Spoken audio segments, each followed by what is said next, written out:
বাংলাদেশ সহ এশিয়ার ৫ দেশে নির্ধারিত সফর আপাতত বাতিল করেছেন ইতালির প্রধানমন্ত্রী জর্জিয়া মেলোনি। ৩০ আগস্ট ঢাকায় আসার কথা ছিল ইতালির প্রধানমন্ত্রী জর্জিয়া মেলোনির। প্রধান উপদেষ্টা ডক্টর মোহাম্মদ ইউনূসের আমন্ত্রণে তিনি বাংলাদেশ সফরে আসতে রাজি হয়েছিলেন। ঢাকায় বৈঠক শেষে সিঙ্গাপুর, ভিয়েতনাম, দক্ষিণ কোরিয়া ও জাপান সফরের পরিকল্পনাও ছিল তার, কিন্তু হঠাৎ করেই বাতিল হয়ে গেছে এই সফরসূচি। বাংলাদেশ সরকারকে বৃহস্পতিবার আনুষ্ঠানিকভাবে জানানো হয়েছে যে মেলোনি আপাতত এশিয়ার পুরো সফর বাতিল করেছেন। একজন কূটনৈতিক সূত্র গণমাধ্যমকে জানিয়েছেন, বাংলাদেশ দিয়েই শুরু হওয়ার কথা ছিল তার সফর। এরপর ক্রমান্বয়ে সিঙ্গাপুর, ভিয়েতনাম, দক্ষিণ কোরিয়া এবং জাপানে যাওয়ার পরিকল্পনা করেছিলেন তিনি, কিন্তু বর্তমান বৈশ্বিক পরিস্থিতির কারণে তা সম্ভব হচ্ছে না। ইউক্রেন যুদ্ধকে ঘিরে যুক্তরাষ্ট্র ও রাশিয়ার মধ্যে তীব্র উত্তেজনা তৈরি হয়েছে।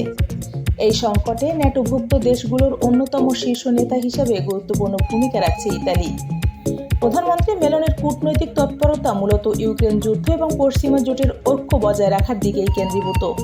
ফলে ব্যস্ততার কারণে তাকে এশিয়া সফর স্থগিত করতে হয়েছে। বাংলাদেশ সফরের গুরুত্ব ছিল যথেষ্ট। ঢাকায় প্রধান উপদেষ্টা ডক্টর মোহাম্মদ ইউনূসের সঙ্গে তার বৈঠক নির্ধারিত ছিল। দুদেশের মধ্যে কূটনৈতিক ও অর্থনৈতিক সম্পর্ক জোরদারের সম্ভাবনা ছিল এই সফরে। বিশেষ করে বিনিয়োগ, শ্রমবাজার ও উন্নয়ন সহযোগিতা নিয়ে আলোচনা হওয়ার কথা ছিল বলে জানিয়েছেন কূটনৈতিক মহল। বাংলাদেশে তার সফর বাতিল হওয়ার তাৎক্ষণিক কোনো বড় ধরনের প্রভাব না পড়লেও কূটনৈতিক অঙ্গনে নানা প্রশ্নের জন্ম দিয়েছে। বিশ্লেষকরা মনে করছেন, ইউরোপীয় ইউনিয়ন এবং ন্যাটোতে নেতৃত্বের কারণে জর্জিয়া মেলোনি এই মুহূর্তে এশিয়া সফরে সময় দিতে পারছে না।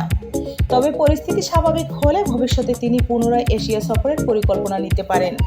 বাংলাদেশ সহ এশিয়ার ৫ দেশের ইতালির প্রধানমন্ত্রীর সফর বাতিল, এই সংবাদই এখন আন্তর্জাতিক অঙ্গনে আলোচিত।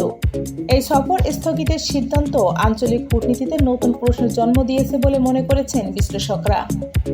বিশ্বের খবর জানতে আমাদের সঙ্গেই থাকুন। সাবস্ক্রাইব করুন BIM নিউজ চ্যানেল। দেখা হবে পরবর্তী নতুন কোনো ভিডিওতে। ততক্ষণ ভালো থাকুন, সুস্থ থাকুন, নিরাপদে থাকুন। ধন্যবাদ।